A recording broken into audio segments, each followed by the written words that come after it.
Hi guys. Uh, this time I have a partner of mine. It's a Veets Caddis.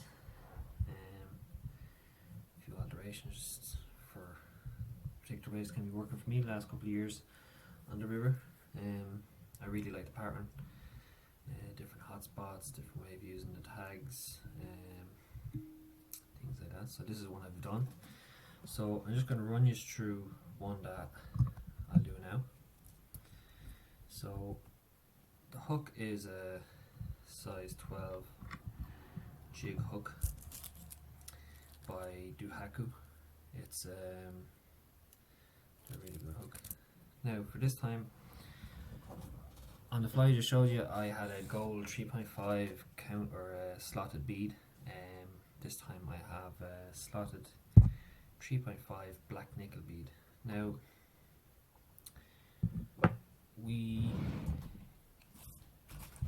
it's preferably up to yourself. You can add some lead or not. So for this one we will just a bit extra weight to get down deep in between those to the bed river of the riverbed. So just four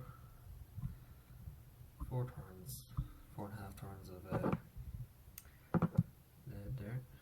So just lift the bead, have it nice and slotted in like that. Now, some people use super glue and burn the super glue on the lead, and it all holds nice in place. So we'll just do a couple of wraps, not trying to apply too much pressure onto the lead as it'll spin and turn and break up. Just nice and light, do a couple of laps back and forward like so, as you can see. And there it is, nice and secure, not moving anywhere, in the position that I want it to be. So I'll just take the waist end off and we'll bring it down to the back of the bend of the hook. Now, as I did mention, this is Kevlar thread I'm using. I love it. It's used for all my nymphs, especially recently. I've only got it kind of since just before Christmas, and I love it. Anyway, for my tail, I normally use cockleon. I messed around the other day and I just used a bit of Patridge. Similar enough idea, tail terms, due to the spec of the Patridge. So as you can see, just simple. So I'm just going to take this little pinch here and leave the rest. So that's all I have. So I'll bring it around into my left hand and I'll just tie it down. If I think it's too short or too long, I'll loosen up with my one turn and either shorten it or make it longer. So now sometimes, in this case, I'm going to tie the tag here for the such as the Peeping Caddis, the head or the body coming out. But sometimes I might tie it down onto the bend of the hook, use a bit of UV resin, UV lamp, and just harden it, or varnish maybe. Or you can just put a tag at the back and then put the Patridge or your cockleon fibres, whatever you use it for your tail, out over the top. But in this case anyway, we're going to do it just here. So I'm using some Glow Bright fluorescent floss number 11.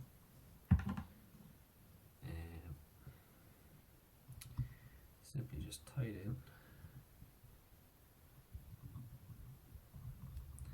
and then start lapping.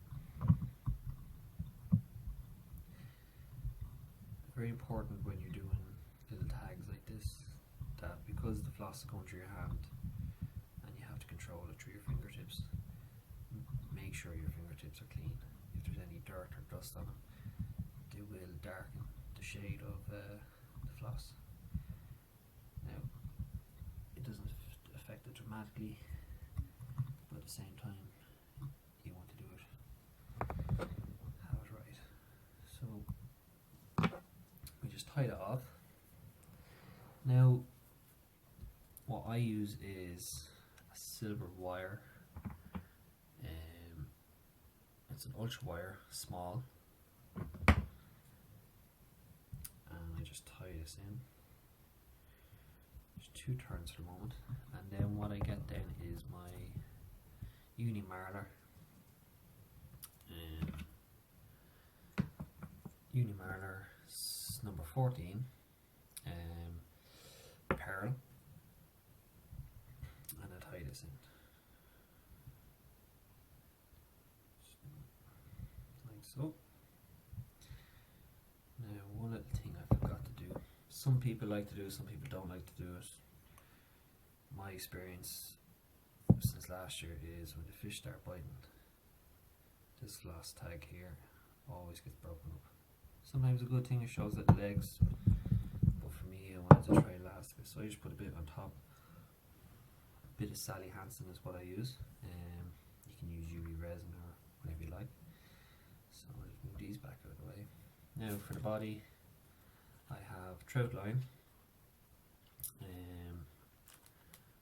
Mad Rabbit dubbing, all natural. So I'll take out some of this first to use on the body.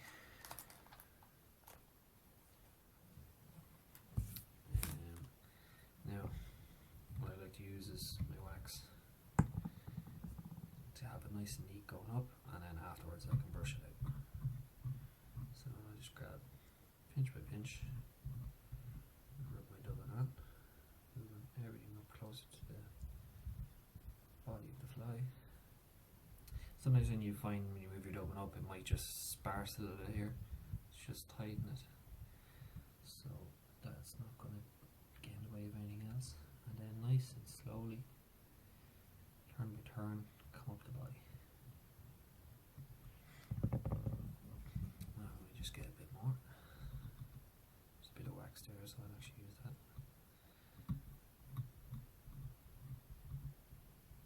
And again, nice and tight underneath the body. Nice even body up along. Again, break it down. Dubbing. If you see any specks or anything in your dubbing, make sure you take them out. They're just little roots from the face mask of the rabbit or whatever the dubbing actually came from. So I just want to come up a little bit more.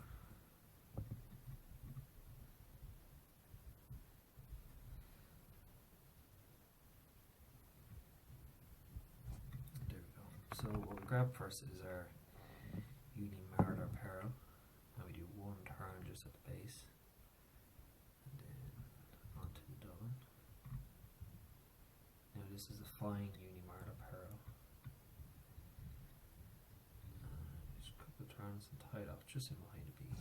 Now, as a little trick, just catch this in around your thread, pull it up, save you doing single turns, and tie off for pearl in.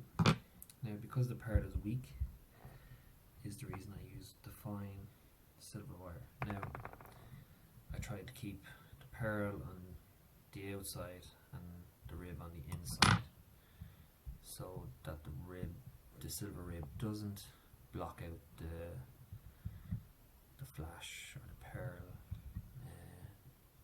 that it gives off in the water.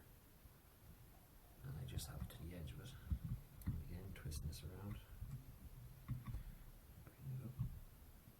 3 turns, and then anti-clockwise spin your rib up.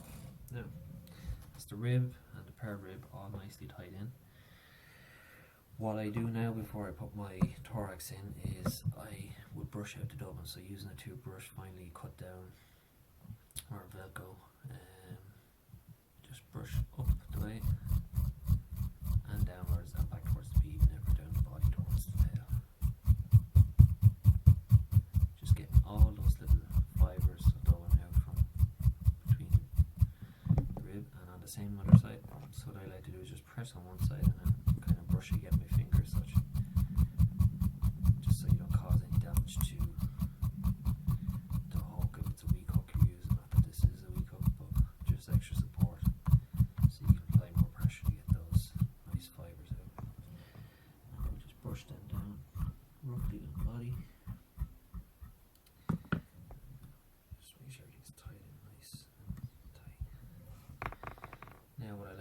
here is split my thread. So using a needle, rub down the back of the Kevlar thread and across the top of your finger. You split the thread between the needle. There you go. So what I've started using lately, now you can use any sort of dubbing again.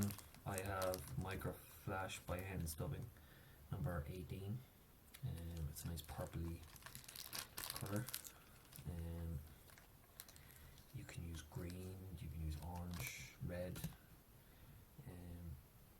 Purple's a nice colour that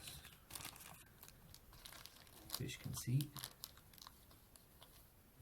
One of the very few colours that fish actually can make out in the water, apart from UV colours. So just nice and simply in between the two threads. Try to go horizontal instead of vertical because your turns will be very wide then.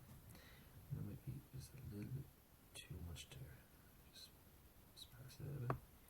Once you have that, so what you want to do is bring the thread out and the bobbin holder down a bit. So the thread is going like that and then down. So we're simply just going to spin this and let it spin there for a little bit. Just so it tightens up the thread and then it applies it to the dubbin. As you can see, the stubbin starting to move. So what I'll do is I'll let go of my finger and the twist that's in the thread down below here, below my index finger, spin up on top as such. So what we'll do then is just nice and easy. We'll create the thorax or the collar. So what we do is when it's coming around, the fibres that are, the long fibres are sticking out, we just want to pull them back. We're creating like a wing as such, and we just, anything that can be pulled back, we'll pull back, because otherwise it's just going to get trapped and it'll be lost and we won't be able to use it. So happy enough with that. So what I'll do then is just tie it off behind the bead, just 4 turns, and I give it a good pull because the Kevlar thread, you can give it as much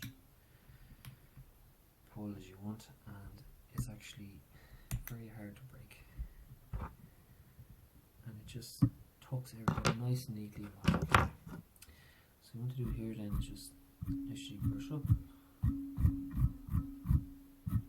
the fly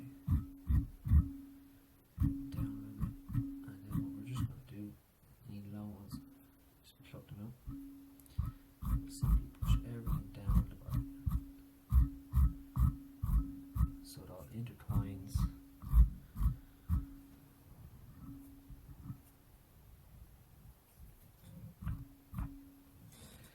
Sits nicely and blends together. I hope you enjoyed this. It is a good fly and a great pattern that does work for me. And as always is a point fly. You can tie this in size 16s, even 18s.